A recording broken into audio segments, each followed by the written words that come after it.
An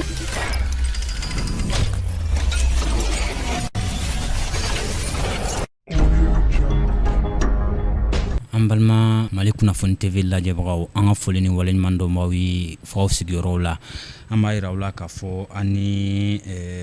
an balimakɛ min bɛ ɲɔgɔn fɛ a bɛ pɛr RVM fasoko la a tɔgɔ ye Umar Bassa Sanogo a tun bɛ représentant don communicateur mairie ba la nka kuma man di da kelen na an b'a yɛrɛ bila mɛ dan ye mɛ tigila ye a yɛrɛ k'a yɛrɛ ɲɛfɔ an la lajɛbagaw n'a lamɛnbagaw bɛɛ lajɛlen. Ni sɔgɔma ne fa. Aba ni sɔgɔma. Donc an sira yɛrɛ la Ala ka tile yɛrɛ d'an ma. Donc ne b'aw fo fɔlɔ k'aw ka kunnafoli di cakɛda fo. Donc a bɛ baara min na cɛsiri baara hali bi Ala ka sankɔrɔ ta u bolo. Ne tɔgɔ Umar Bassa Sanogo ne bɛ commune Kati mairie la tiɲɛ don. Ne ye sifinnakaw ka commission min bɛ commune Kati mairie la ne ye o commission ɲɛmɔgɔ ye. Farikolo ɲɛnajɛ sifinnakaw ani seko ni dɔnko o commission ne y'o ɲɛmɔgɔ ye commune Kati mairie la. Donc en même temps fana parti pour la restauration des valeurs du Mali n'o ye PRVM fasoko ye n'a ja ye ɲɔgɔnmɛ jɛma ye. Donc ne y'o secrétaire politique national ye. Donc commune Kati fana n y'o ɲɛma ye n y'o secrétaire général ye PRVM fasoko kelen kɔnɔna la. An b'i fo i sɔnna k'an ka wele jaabili min kɛ k'a yira k'an bɛna kuma an lamɛnbaga n'a kanubagaw la k'an bɛna kuma assise nationalisme kan ka kɛ ni a bɔra a dɔgɔkɔrɔ an ka bi baro bɛna boli o de kan. An bɛna an balimakɛ ɲininka a ka hakilina di olu kan an tɛ kuma janya bilen. Ɲininkali fɔlɔ an bɛ tɛmɛ n'o ye o de dɔwɛrɛ ye yali assise mun bɛ ka fɔ jagoya do Mali kan wa? I ni ce ka ɲininkali la assise nationale de la refondation min kofɔlen don n'o b'a wele ko ANR bamanankan jɛlen na sigi ka fɔ maliyɛn bɛɛ ka sigi ka kuma ka hakilinaw falen falen ka ɲɔgɔn hakilinata dɔn pour que ka se ka décision dɔ ta jamana ko in kun kan. Donc je crois que ko ɲuman don parce que an yɛrɛ fɛ Mali kɔnɔna la a bɛ fɔ ko sigikafɔ ye damu ye. Donc ni sigikafɔ ye damu ye a ka kan maa minnu bɛ yen n'u hakili carilen don jamana ɲɛmaaw ani jamanadenw bɛɛ ka sigi autour d'une même table ka kuma jamana ko kan an ka se ka dɔn an ka jamana bɛ lahalaya jumɛn la fɔlɔ ani n'an y'o dɔn an bɛ se ka bɔ ni o lahalaya in na cogo di ka bila lahalaya ɲuman na pour que sini ma sinikɛnɛ ma an denw n'a mɔdenw minnu bɛ nalen olu kana jamana sɔrɔ yen jamana min kɔnɔna la baarako ka nɔgɔ jamana min kɔnɔna la kalanko ka nɔgɔ jamana min kɔnɔna la sira ɲumanw bɛ yen jamana min kɔnɔna la kɛnɛya bɛ yen. Donc o jamana façon n'an y'o sɔrɔ a ka ca Ala fɛ an denw n'a mɔdenw minnu bɛ nalen olu ka sigi bɛ nɔgɔya et puis u ka diɲɛlatigɛ bɛ nɔgɔya. Donc ni laɲini y'o ye a ka kan sigikafɔ in an ka kɛ pour que an ka se ka sini ɲɛsigi parce que maa minnu bɛ nalen sini ma sinikɛnɛ ma a ka kan an fana ka dɔ kɛ ka bila olu ɲɛ. Donc dɔ kɛra kɛlɛba in na ani fɔɲɔgɔnkɔba in a ka kan nin wagati in na politique mɔgɔw k'u hakilinaw fara ɲɔgɔn kan bɛɛ ka n'i sigi bɛɛ k'i ta fɔ min ma bɛn min ma o k'o fɔ min bɛnnen don jamana kɔnɔ o ka fɔ donc solution ka sɔrɔ a la an ka taa ɲɛfɛ. I bɛ fɛ k'a fɔ i ka kuma kɔnɔna la ko nin sigikafɔ in mana kɛ k'a bɛ na ni lafiya ani bɛn ni kɛlɛya ye jamana in kɔnɔna la wa? Sigikafɔ in mana kɛ hali ni a ma na ni lafiya ni bɛn ni kɛlɛya ye a nɔngɔnin kan a kɛra cogo cogo a bɛ na ni solution kuraw ye minnu bɛ se ka bila sen kan n'olu bilara sen kan donc fɛɛrɛ kura ninnu mana bila sen kan a ka ca Ala fɛ sini ma sinikɛnɛ ma donc an ka laɲini ye min ye n'o ye ka Mali kɛlɛ ban ka Mali segin a taya la ka ka yɛrɛma hɔrɔnya segin a ma n'o ye an ka jamana fan minnu minɛlen don donc olu sigi jamana ma o baaraw n'an ka filimasiri tabagaw b'o la su ni tile pour que u ka se ka lasabati ani fana élection ko min kuma fɔlen don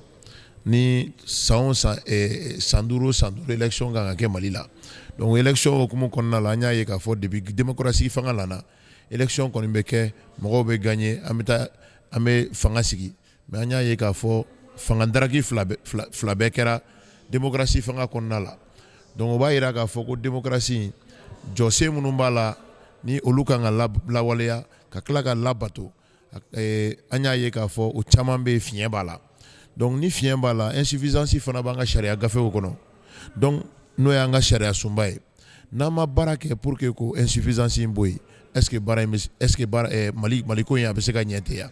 Donc il va falloir que an minnu ye parti politique ye, société civile, leader religieux ani leader traditionnel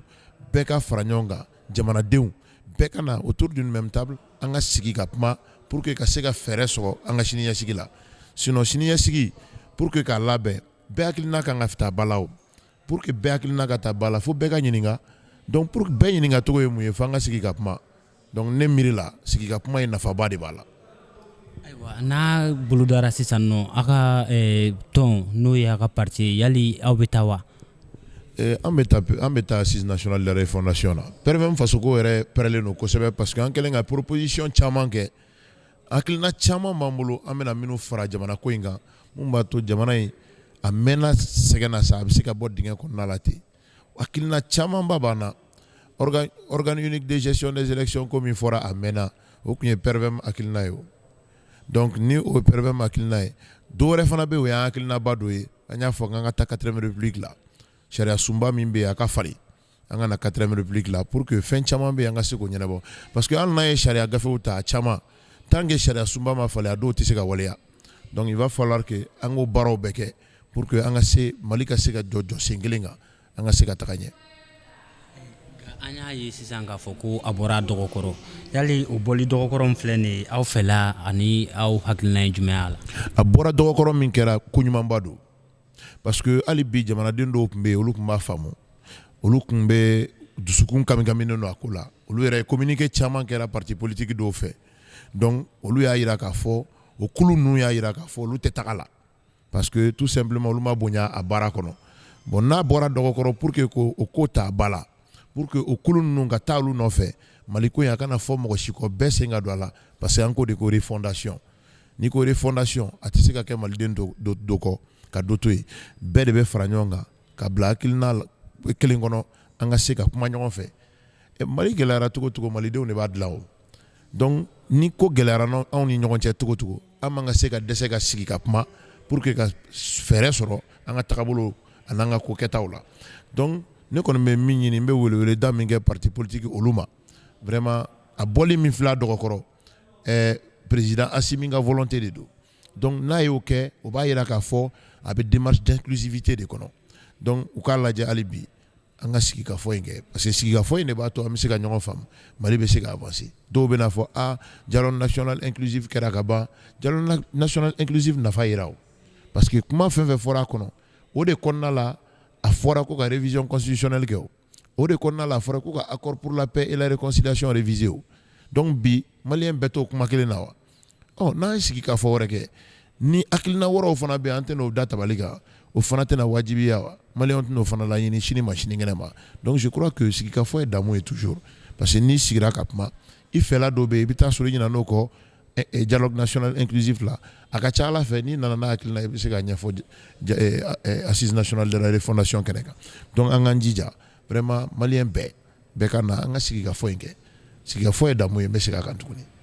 An y'a ye k'a fɔ tɔn dɔw olu dusuma kasalen don k'a fɔ ko a bɔra dɔgɔkɔrɔ sabula n'ale bɔra dɔgɔkɔrɔ sigikafɔ in a bɛna kɛ sababu ye ka kalataw fana bɔ o dɔgɔkɔrɔ o dun tɛ tɔn fɛla ko ye dɔw preselen don k'an ka taa kalata la aw hakilina ye jumɛn ye? Namara kuma kɔlɔlen don buta la i b'a ye k'a fɔ bi an bɛ waati min na kalafili tɛ se ka kɛ février tuguni o hali ka dan disposition réglementaire minnu kun kan ka ta pour que ka se ka kalafili labɛn o si ma waleya o donc n'a mɔgɔ min y'a miiri ko kalafili bɛ kɛ le 22 kɔni o kɔni ye kuma de ye dɔrɔn pour que ka mɔgɔw la nisɔndiya sinon ou bien minnu bɛ fɛ a ka kɛ k'olu la nisɔndiya sinon bɛɛ b'a dɔn ko kalafili kɔni n'a kun kan ka kɛ février la san kun b'a sɔrɔ a baaraw waleya la o mais ne bɛ fɛ ka min fɔ dɔrɔn kalafili nin filɛ nin ye kalafili nin tɛ c'est pas une fin en soi c'est à dire que kalafili t'an ka problème bannen o min bɛ se ka k'an ka problème bannen o ye ni kalafili ɲuman de kɛra kalafili ɲuman ye jumɛn ye kalafili min kɔfɛ bɛɛ bɛ jɛ n'a ye k'a fɔ sinon une large majorité o bɛ jɛ n'a ye k'a fɔ vraiment Karim Masina min sugandira vraiment mɔgɔw y'u bolo ɲɛsin ale de ma maintenant girin-girinna ka taa kalata la ka kalata dɔ kɛ ten dɔrɔn ka bɔ yen n'a kalata kɛcogo ma ɲɛ ne hakili la an bɛ se ka segin an ka kɔrɔlen kɔnɔ parce que n'a kɛcogo ma ɲɛ mɔgɔw bɛ wuli tuguni k'o fana contester o tigi tɛ se ka fanga mara a maracogo la an bɛ se ka segin an kɔ mais alors que n'a y'a labɛn a labɛn cogo la organe unique min fɔra autorité min fɔra k'o sigi pour l'organisation des élections donc a ka ca Ala fɛ o baara ninnu b'a to ko caman bɛ yen a bɛ se ka nɔgɔya kalafili kɔnɔna la donc ne kɔni miiri la kalafili bɔli a dɔgɔkɔrɔ a kɛra wajibiya ye mais n'a ma ɲɛ a bɛ bɔ a dɔgɔkɔrɔ a kun ka d'an ye vraiment autorité minnu bɛ en place u ka chronogramme ɲɛnama dɔ bɔ chronogramme précis min b'a jira kalafili ninnu bɛ kɛ waati min législative fana bɛ kɛ waati min kalafili législative référendum ale ni a tɔgɔ président sigi yɛrɛ ani élection communale bɛ kɛ waati min na pour que mɔgɔw ka se k'a dɔn réellement u bɛ min kɔnɔ an'u ka feuille de route dɔ bɔ a kɔfɛ mun b'a a datiw motiver o b'a to caman bɛ bɔ mɔgɔw ka dusumankasa la caman bɛ bɔ furukufuruku la donc ne kɔni fɛ n'o baara ninnu kan ka boloda assise nationale de la refondation o kɔnɔna la c'est à dire que mɔgɔw kan ka hakilina jagabɔ kɛ nin fɛn kelen in fana kan kalafiliko pour que an ka lajɛ hali bi an ka kalafili ka se ka sinsin hali bi an ka sigi sen kelen kan parce que Mali problème ba dɔ ye kalafiliko ye donc pour que an ka bɔ o kɔnɔ il faut pas qu'an ka sinsin il faut kalafili ka kɛ le 22 février an y'a ye fana CEDEAO ye fɛnw ta an kama sanction ta an kama o sanction minnu taara donc peut-être que olu ma faamuyali sɔrɔ kalafili datiw de la donc u bɛ chronogramme précis de kɔ donc n'o sera ka bɔ ka d'u ma a ka ca Ala fɛ u bɛ se ka dɔɔni bɔ u ka ardeur la donc u bɛ se ka sanction minnu taara u bɛ se k'u wuli mais en tout état de cause laɲini kɔni ye min ye kalafili ɲuman ka kɛ laɲini y'o de ye. an bɛ gɛrɛntɛ dɔ kɔnɔna la i y'a fɔ sisan nɔ ne a bɔra dɔgɔkɔrɔ yali kɔlɔlɔ dɔw bɛ se ka ye a fan fɛ ka bɔ diɲɛ tɔnba ninnu yɔrɔ la wa. O tɛ ban a la parce que diɲɛ tɔnba ninnu yɛrɛ n'u hakili b'a la MINUSMA bɛ na Mali la waati min na san 2015 la u natɔ Mali kɔnɔna la u ka mandat san 8 ou san 8 de filɛ anw fɛ yan u ka mandat tun ye san 1 de u ko san 1 u bɛna lajɛ ka Mali stabiliser u nana san 1 bannen u ko tuguni ko ka wagati wɛrɛ d'u ma a ma kɛ ten wa san 1 wɛrɛ dir'u ma o kɔfɛ san 1 wɛrɛ dir'u ma san 1 wɛrɛ dir'u ma tuguni fo kana se san 8 ma donc ça veut dire que olu yɛrɛ tun ye min laɲini o ma se ka sabati u ka san 1 in kɔnɔ donc o kɔrɔ tɛ dɔwɛrɛ n bɛ fɛ ka min fɔ dɔrɔn u k'a dɔn k'a fɔ ko mɔgɔ i bɛ fɛn dɔ bila i miiri la k'i bɛ se k'o ɲɛnabɔ i bɛ se ka waleya wagati dɔ kɔnɔ wagati bɛ surunya donc wagati wɛrɛ i mago bɛ jɔ la pour que baara ka se ka kɛ ka ɲɛ donc olu yɛrɛ bin o ɲɔgɔnna kɔnɔ donc u ka an fana faamuya donc u k'a lajɛ hali ni o y'a sɔrɔ an ma se ka kalafili kɛ le 22 donc u ka jan ma an ka se ka dati wɛrɛ d'u ma mun b'a to an bɛ se ka kalafili in waleya o kɔnɔna la je crois que o b'a to Mali bɛ se ka tagacogo la et puis an bɛ se ka kalafili ɲumanw kɛ pour que ka président ɲuman sugandi. yali kɔlɔlɔ bɛ se ka bɔ a la n'a bɛ bɔ a la kɔlɔlɔ bɛ kɛ jumɛn ye. bon kɔlɔlɔ bɛ se ka bɔ a la déjà kɔlɔlɔ fɔlɔ ma bɔ a la wa sanction fɔlɔ ma bin yan yɔrɔ u y'an ka autorités sanctionné u ko k'u y'u ka avoir gelé ko wa k'u tɛ taa u ka duguw la yɔrɔ a kɔnɔna la an y'an ka premier ministre yɛrɛ mankan mɛn a ko Asimi yɛrɛ tɛ taa la yɔrɔ la k'ale bɛ bɔ Kuluba ka taa Kati ka taa Kuluba donc o si tɛ je crois que sanction kɔni ye sanction de ye a kɛra fitinin o a kɛra belebeleba o ɲuman tɛ parce que o b'a jira k'a fɔ i jɛɲɔgɔn dɔ diminen don i kɔrɔ bon Mali dun filɛ nin ye Mali ye jamana min ye frontière caman de b'anw bolo anw ni jamana caman bɛ baara kɛ ɲɔgɔn fɛ c'est vrai que jamana caman fana dépendent non an na mais il va falloir que an ka baara kɛ de telle sorte que vraiment an sigiɲɔgɔnw ka bɛn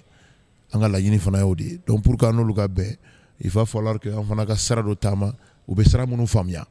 donc o tɛ dɔwɛrɛ an ka kuma ɲɔgɔn fɛ an ka chronogramme di ka taa an yɛrɛ bolo chronogramme min bɛ se ka tenu an ka jamana in kɔnɔna la je crois que n'o kɛra o b'an faamu. yali weleweleda kan dɔ b'i bolo yanni an ka jamukan in kun cɛ. bon weleweleda min bɛ ne bolo ka jamukan kun cɛ ne kɔni bɛ min fɔ maliyɛnw ye autorité minnu b'an kunna an k'u minɛ an ka u dɛmɛ baara la parce que Mali mɛnna tiriki-tɔrɔkɔ la bi in na kɔlɔlɔ min bɛ Mali kɔnɔ an bɛɛ de bɛ ka dɔ sɔrɔ a la ni an bɛ Bamako yan kɛ mais an bɛɛ somɔgɔ dɔ bɛ nin yɔrɔ ninnu na kɔlɔlɔw bɛ yɔrɔ minnu na ni teri tɛ yen i sigiɲɔgɔnkɔrɔ bɛ yen ou bien i baarakɛɲɔgɔn bɛ yen ou bien i somɔgɔ bɛ yen donc o bɛ ko min na je crois que an bɛɛ de kan ka baara kɛ pour que o ko kun ka cɛ joona pour que o daga bɛ se ka bɔ an da la ni autorités ye sira o sira ta min ka ɲi jamana ma an kan k'o sira soutenir pour que jamana ka se ka bɔ nin dingɛ kɔnɔ n'u bɛ fili kɔnɔna la a ka kan fana an k'a f'u ɲɛna aw filila nin yɔrɔ in na an ka hakilina ɲumanw d'u ma o b'a to an bɛ se ka jamana in jɔ ɲɔgɔn fɛ parce que hali n'anw tɛ yan an mɔdenw n'an kulomasamaw n'an fufafuw de bɛ na jamana foyi wɛrɛ t'anw bolo ni Mali tɛ hali n'i ye double nationalité sɔrɔ n'i taara yɔrɔ wɛrɛ i ye maliyɛn de ye koyi donc an ka ko bɛɛ kɛ pour que an ka se k'an ka jamana dilan a bɛ kɛ bɛn keleya ani ladiriya kɔnɔna la donc ne kɔni bolo n'an y'o ta k'o k'an ka taabolo ye danbe danaya ani ladiriya an bɛ se k'an ka jamana bɔ nɔgɔ la. ɲininkali kelen dɔrɔn walasa ka bɔ kuma la pewu o de ye k'a fɔ ni transition n'a a ma se ka baara kɛ ka s'a dan na bi n'a échouera a bɛ fɔ cogo min na tubabukan na yali i bɛ jamana in i b'a ye cogo di i b'a bila minɛn jumɛn kɔnɔna la. An tɛ Ala deli a ka échouer an tɛ Ala deli a ka échouer parce que ne tɛ kuma dɔ in yɛrɛ fɔ parce que kuma dɔ in yɛrɛ fɔli man di n ye an tɛ Ala deli a ka échouer an kɔni bɛ Ala deli transition in a ka réussir a réussite ye mun ye u ka se ka Mali jɔ a sen kelen kan ka tila ka élection ɲuman kalafili ɲuman organiser n'o kɛra an malidenw an bɛ lafiya ten sa sinon anw yɛrɛ kɔni nana anw tɛ maakɔrɔbaw ba ye mais an nana bi min kɔnɔ maa si ka laɲini t'o ye donc an ka Ala deli an ka bɔ nin kɔnɔ ten.